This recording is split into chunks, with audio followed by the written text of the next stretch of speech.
Bien bonjour! Dans cette vidéo, nous allons voir comment te libérer de tes peurs en les accueillant pour mieux comprendre leur message au lieu de les repousser. La première étape va être de reconnaître vos peurs. Malheureusement, il y a beaucoup de personnes qui vont nier leurs peurs. Ils vont dire « Ah, c'est pas grave, je gère. Ah, je suis stressé de ce temps-ci, je suis fatigué. Puis moi là, je suis pas une personne qui est peureuse. » Mais en réalité, là, la peur, elle va s'exprimer autrement. À moins de bien vous connaître puis d'être très allumé là, dans l'ici maintenant, lorsque vous allez vivre quelque chose, vous ressentirez pas la peur. Ça va être un mécanisme de défense qui va embarquer. Puis ça va se manifester sous la forme de... Ça peut prendre plusieurs formes. Ça peut prendre la forme de la procrastination, ça peut être de l'irritabilité, ça peut être de la projection, ça peut être... de rester immobile, de figer. Ça peut être un besoin de tout contrôler. Ça prend plusieurs formes. Un exemple de ça, si vous avez une situation à adresser à quelqu'un qui est très délicat et que vous vous mettez à repousser l'événement, à fuir la personne, elle vous appelle, vous ne répondez pas, c'est pas une question de mauvaise volonté. C'est pas une question de paresse. C'est une question que vous ressentez une peur. C'est probablement la peur de perdre la relation avec la personne, la peur du rejet ou la peur du conflit. Alors, vous voyez, la peur, elle va s'exprimer par une défensive. Puis la défensive, elle est là, justement, ça le dit, c'est pour éviter de souffrir. Il n'y a pas personne qui veut souffrir. Avec l'être humain, on est très créatif, on se crée des moyens pour ne pas souffrir. Un autre exemple de ça, si tu ressens une boule au ventre à chaque fois que tu dois dire non ou de mettre une limite, bien c'est un signal, le signal, ton corps te parle.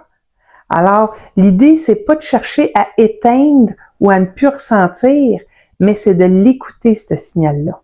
Donc, la clé numéro 1, c'est de nommer vos peurs. J'ai peur de perdre, j'ai peur d'échouer, j'ai peur de décevoir. Permettez-vous de les nommer vos peurs. On en a tous, la peur c'est universel, alors soyez doux avec vous, faites juste accepter et nommer vos peurs. La deuxième étape, ça va être de comprendre le besoin qui est caché derrière vos peurs. Parce qu'en arrière de chaque peur se cache un besoin. Alors, chaque fois que vous identifiez une peur, ça vous permet d'identifier aussi un besoin. Donc, si je prends des exemples, pour la peur du jugement, bien, ça va être un besoin d'être accepté. Pour la peur de l'échec, bien, il y a peut-être un besoin en arrière de reconnaissance, de sécurité. Ou la peur de perdre, bien, ça va être d'avoir des relations qui sont sécurisantes, de créer des liens forts, un besoin d'amour. Un exemple concret, une personne qui aurait peur de prendre la parole dans une réunion. Bien, en arrière de cette peur-là peut se cacher la peur de l'humiliation. Puis en arrière de la peur de l'humiliation, ben, c'est le besoin d'être respecté qui est là. Donc, la clé numéro 2, ça va être identifier le besoin pour te reconnecter à ce que tu veux nourrir et non pas à ce que tu veux éviter. Donc, mets de l'énergie sur tes besoins à combler. Tu as un pouvoir là-dessus. Tu peux te nourrir, tu peux t'en nourrir, puis c'est toi qui as la responsabilité de t'occuper de tes besoins. La troisième étape, bien, c'est d'accueillir l'émotion. Parce que malheureusement, une peur ne vient jamais seule. Elle est souvent liée à d'autres émotions qui sont plus profondes, qui sont plus ancrées.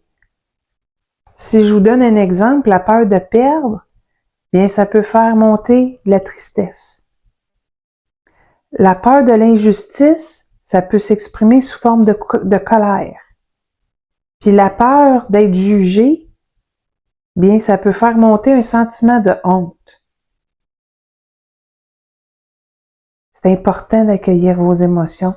Les accueillir, ce n'est pas de les juger.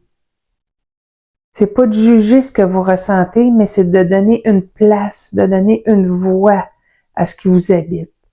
La clé, ça va être de donner une voix à vos émotions. Donc, par l'écriture, parler à quelqu'un qui est proche de vous ou d'aller en thérapie pour vous aider à faire une place puis d'être accueilli en relation avec ce que vous ressentez.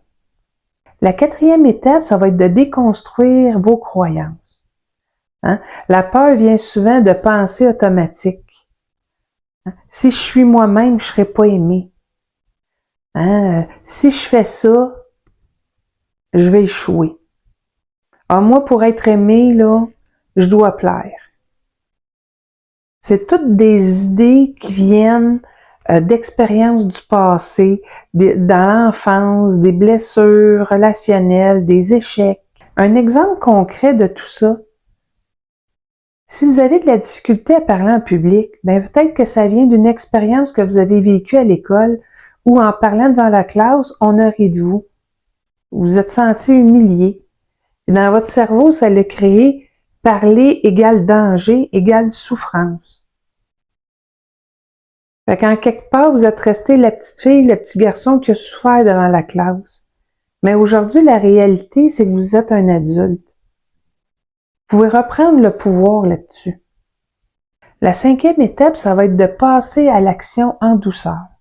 Hein, se libérer de ses peurs, c'est pas de les éliminer complètement, mais c'est de continuer à avancer avec elles.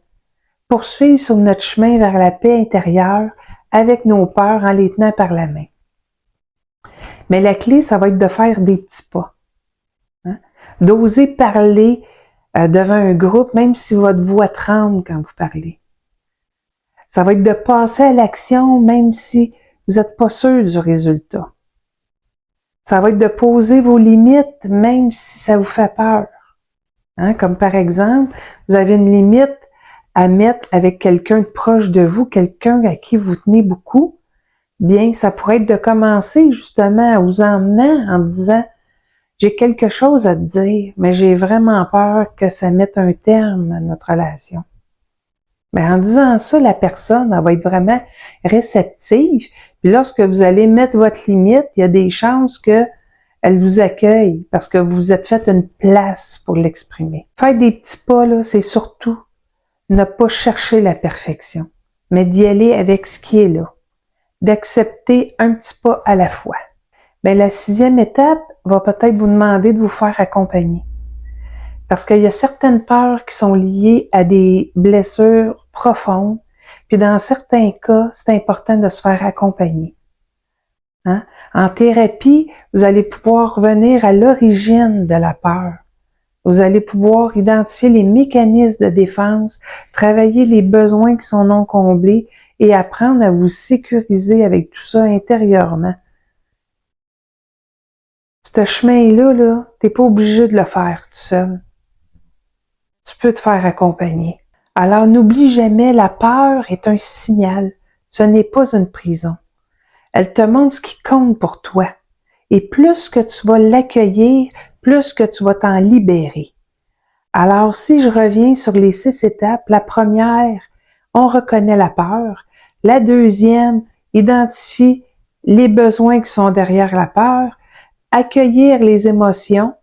Hein? On questionne nos croyances, on passe à l'action un petit pas à la fois et on se fait accompagner si on en ressent le besoin. Alors, j'espère que cette vidéo t'a parlé. Si tu as aimé ça, bien, partage-moi ton expérience en commentaire. Vous pouvez me partager c'est lesquelles les peurs, c'est lesquels les besoins que vous avez découverts en arrière de vos peurs. Puis, je vais m'occuper de mon besoin de reconnaissance et je vais vous demander de me faire un petit pouce, bien entendu, si vous avez aimé la vidéo. Alors, je vous laisse là-dessus et je vous souhaite de continuer sur votre chemin pour apprendre à vous connaître, pour mieux vous aimer et pour mieux aimer. Alors, au revoir et à la prochaine.